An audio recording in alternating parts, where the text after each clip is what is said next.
participation rates in different occupations that aren't a consequence of socialization. So, for example, this is especially true at the extremes. So, for example, on average, men are more interested in things and women are more interested in people. And that's actually the biggest difference we know of psychologically between men and women. And even though men and women are quite similar, all things considered, the extremes make a difference. So you imagine that in order to become an engineer, look, obviously not everyone becomes an engineer. You have to have a particular temperamental proclivity to become an engineer. You have to be extraordinarily interested in things rather than people. Well, most of those people are men.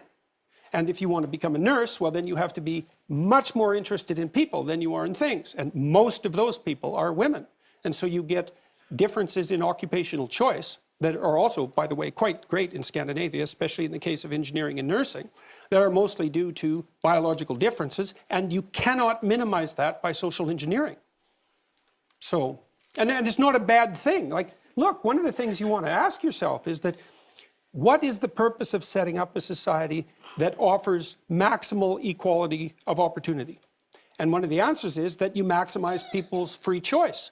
And if you maximize free choice, then you also maximize differences in choice between people.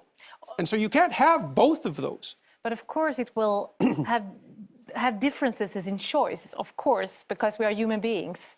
But I can't see why it differs between me and Skavlan, for instance.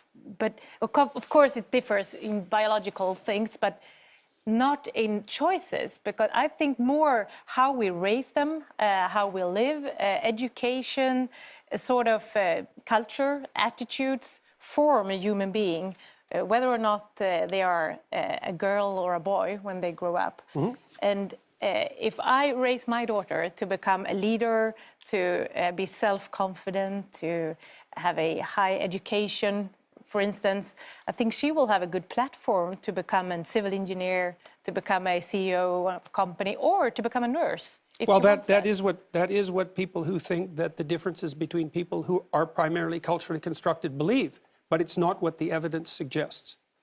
Okay, we don't agree on that.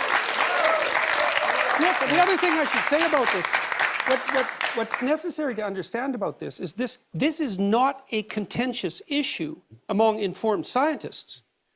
We've known this for 25 years. And so, and it's a perverse effect. No one expected